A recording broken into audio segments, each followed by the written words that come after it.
വരുന്നടാ. എന്റെ ഹെൽമെറ്റ് ഇവിടെ എങ്ങനെ ഉണ്ടാ? ഇവിടെ നീ ഇന്നലെ ഓഫീസ് വെച്ചിട്ടില്ല ഒന്ന്. വല്ലാത്ത പണികളാണ് ഉണ്ടാക്കി വെച്ചേക്കണത്. അമ്മാവനാണെങ്കിൽ പോയിട്ട് അവിടെ ഇരുന്ന് സംസാരിച്ചോണ്ടിരിക്കും. ഇതിപ്പോ എടുത്തു തരാൻ ആളുമില്ല. ഓരോ ശീലങ്ങൾ ഉണ്ടാക്കി വെച്ചാലോ കുഴപ്പമില്ലൊക്കെയാ. അവളും അമ്മയും കൂടെ അവൾ അച്ഛൻ്റെ അടുത്തോട്ട് പോയി. പുള്ളിക്ക് വലിവ് തുടങ്ങി. പുള്ളിയുടെ വലിവൊക്കെ ഉണ്ടല്ലോ. ഈ വണ്ടി കിട്ടിയാൽ ഞാൻ എന്നോ രക്ഷപ്പെട്ടു തന്നെ. ഇത് മൈലേജ് ആയിരിക്കടാ. ഇത് അടയ്ക്കണോ? വരുമോ ഇപ്പൊ? പോയില്ല, പോവാൻ പോണ്. അടുക്കള വലിയൊക്കെ അമ്മക്കാ. പിന്നെ അമ്മ ഉണ്ടല്ലോ സഹായത്തിന്, അതുകൊണ്ട് പിന്നെ പേടിക്കാനില്ല. രാവിലെ ചായ ഇട്ട് കൊടുത്താണ്. എന്തായി ചർച്ചയൊക്കെ? എന്തിനാ വിളിച്ചേ? അതൊന്നുമില്ലടാ. അവിടെ റോഡ് സൈഡിലുള്ള 5 സെന്റ് സ്ഥലം ഉണ്ടല്ലോ എൻ്റെ.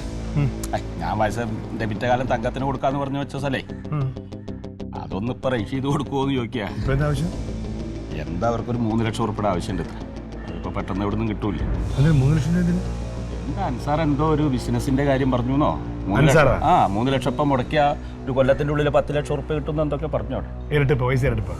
അത് ഇറക്കി കഴിഞ്ഞാൽ അതിന്റെ എന്തോ ഇൻട്രസ്റ്റ് ആയിട്ട് ഇങ്ങനെ വെച്ച് കിട്ടുന്ന എന്തൊക്കെ പറഞ്ഞു. തലയൊക്കെ നിറച്ചില്ലേ? എന്നും പത്രം വായിക്കുന്നല്ലേ? ഈ ആവശ്യമില്ലാത്ത സാധനങ്ങളൊക്കെ പോയി എടുത്ത് ആടണോ? അത് ഞാൻ ചോദിച്ചത്. അപ്പൊ എന്തോ രജിസ്റ്റർ ചെയ്ത കമ്പനിയാണ്, തട്ടിപ്പല്ല, അവനും കൂടുണ്ട് എന്നൊക്കെ പറഞ്ഞു. അപ്പൊ അതിന് ഗുണമുള്ളതാണെങ്കിൽ ഈ കുറുക്കോയിലൂടെ പോകാതെ ഒരിക്കലും ഇരട്ടിപ്പ് പൈസ കിട്ടൂല. അധ്വാനിച്ചുണ്ടാക്കുന്ന പൈസ കണക്ക് ഒരിക്കലും ഒരു പൈസ മുതലാവില്ല. നമുക്ക് ഉള്ള കാര്യം ഞാൻ പറഞ്ഞിട്ടുണ്ട്, ആവശ്യമില്ലാത്ത കാര്യങ്ങൾ. അല്ല, അത് ബിസിനസ്സിൽ പാർട്ണർ ആവുകയാണ് തോന്നുന്നു. അങ്ങനെ എന്തൊക്കെയാണ്. അല്ല അവൻ അവരുടെ ഭാഗത്ത് ഇത് വെക്കാൻ വേണം അവരുടെ. ഇപ്പൊ അവർക്കൊരു ഗുണമാണെങ്കിൽ എന്തായാലും എപ്പോഴായാലും കൊടുക്കണം. അങ്ങോട്ട് കൊടുത്താലോ എന്നൊരു അമ്മന്റെ ഇഷ്ടം. അല്ല, പിന്നെ മാത്രമല്ല എൻ്റെ കാര്യത്തിൽ ഒരു പ്രത്യേക ശ്രദ്ധ ഉണ്ടാവും. ഞാൻ എങ്ങനെ വളരണം നോക്കണം. ഞാൻ വെയ്യാണ്ട കിടന്നാലൊക്കെ നോക്കേണ്ടവർ നിങ്ങളൊക്കെ അല്ലടാ.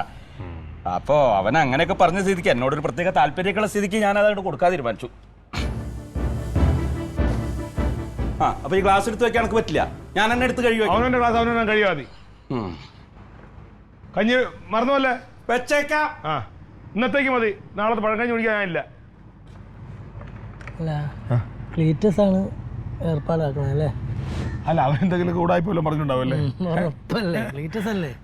സാധാരണ ആർത്ത ഈ കുപ്പിയൊക്കെ മനുഷ്യനാ. ഇപ്പൊ എങ്ങനെയാണെന്ന് അറിയാൻ എടുത്ത് കൊടുക്കാൻ പോണം. ആ സ്വത്ത് കൊടുക്കാന്ന് പറയുമ്പോ അപ്പൊ എനക്കെന്താ ഉള്ളത്? എനിക്കെന്തിനാ? നീ വണ്ടിയുടെ നീ പുള്ളിന്റെ മോനല്ലേ? എനിക്ക് സ്വത്ത് പിള്ളേർ കൊച്ചൊന്നും ഇല്ലല്ലോ. ഉള്ള അന്തസായ ജോലിയുണ്ട്, പെൻഷൻ കിട്ടും അവസാനം വരെ. അപ്പൊ പിള്ളേർ ഇനി ഉണ്ടാവില്ലെന്ന് ഉറപ്പിച്ചത്? അതുകൊണ്ടാ നീ വണ്ടിയുടെ ഒന്ന് ശ്രദ്ധിച്ചിട്ടോ. നല്ലതാണ്. അമ്മാവന്റെ സ്വത്ത് അമ്മാവൻ ഇഷ്ടമുള്ളവർ കൊടുക്കട്ടാ. എന്താ കാര്യം?